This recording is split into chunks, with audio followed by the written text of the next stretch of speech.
নবগ্রহের রাজা হলো সূর্যদেব। নবগ্রহের মধ্যে সবচেয়ে গতিশীল গ্রহ হলো তিনি। প্রতি মাসেই রাশি পরিবর্তন করে থাকে।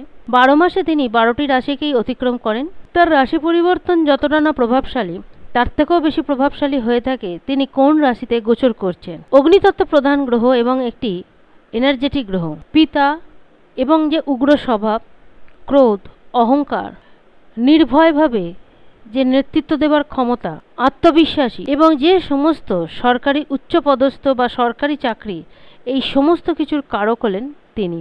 যে রাশির জাতকের জন্মকুণ্ডলিতে সূর্য অত্যন্ত মজবুত অবস্থায় রয়েছে, তাদেরও ভাগ্য ঠিক সূর্যদেবের মতনই চমকাতে থাকে। এতদিন তিনি তার মিত্র রাশি অর্থাৎ বুধের রাশি মিথুন রাশিতে ছিলেন। এবার রাশি পরিবর্তন করে চন্দ্রমার রাশি কর্কট রাশিতে প্রবেশ করবেন 16ই জুলাই। 16ই জুলাই থেকে 16ই আগস্ট, এই এক মাস সূর্যদেব চন্দ্রমার রাশিতেই থাকবে। আজ আমি এই ভিডিওতে শুধু কুম্ভের কথাই বলবো। সূর্যের এই রাশি পরিবর্তন, চন্দ্রমার রাশিতে তার প্রবেশ কুম্ভ রাশির উপর কি প্রভাব দেবে। কুম্ভ রাশির ষষ্ঠভাবে হয়ে থাকবে সূর্যের গোচর। সপ্তম ভাবের অধিপতি হয়ে গোচর করবে ষষ্ঠভাবে। ষষ্ঠ ভাব জন্মকুণ্ডলীর মধ্যে খুব একটা ভালো নয়, কারণ এখান থেকে রোগ, চোট, ঋণ এই সমস্ত কিছুকে বিচার করা হয়। এমন অবস্থায় বেশ কিছু দিক থেকে যেমন ভালো ফল পাবেন, আবার বেশ কিছু দিক থেকে একটু সাবধান ও সতর্ক থাকতে হবে।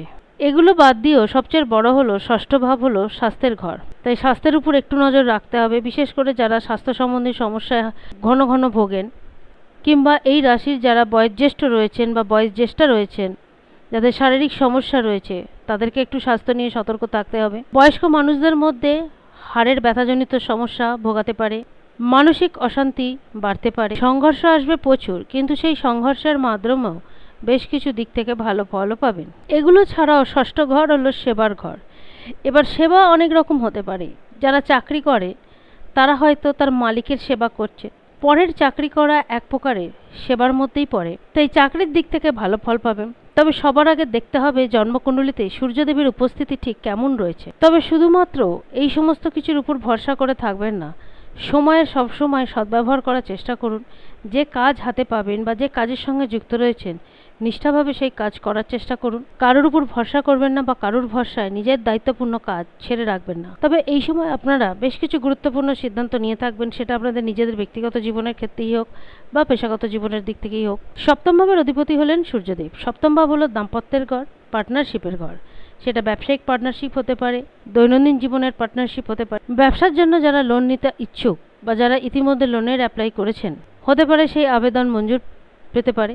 কোনো ব্যাপারে কারোর উপর হঠাৎ করে ভরসা করতে যাবেন না, এটা কিন্তু সবচেয়ে খারাপ ফল আপনাদেরকে দিতে পারে। যারা পার্টনারশিপে ব্যবসা করছেন তাদেরকে কিন্তু চোখ বন্ধ করে পার্টনারের উপর ভরসা করে থাকলে চলবে না, কারণ সপ্তম ভাবের অধিপতি ষষ্ঠ ভাবে রয়েছে, তাই শত্রুতা বাড়তে পারে। দেখুন, সূর্যদেবকে তো বলা যেতে পারে না যে তিনি প্রেমের কারক, তিনি হলেন রাজা।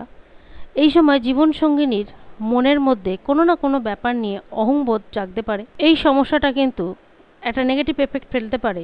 এটার জন্য আপনাদেরকেই সতর্ক থাকতে হবে। যারা চাকরিজীবী তাদের চাকরি ঠিকঠাক থাকবে, তবে এই এক মাস চাকরি পরিবর্তন করার চেষ্টা করবেন না। সূর্যদেবের নেগেটিভ প্রভাব কমানোর জন্য প্রতিদিন সকালে উঠে সূর্য প্রণাম করুন এবং ভগবান বিষ্ণুর আরাধনা করুন। আজ এ পর্যন্ত। যদি ভিডিওটি ভালো লাগে অবশ্যই জানাবেন। ধন্যবাদ।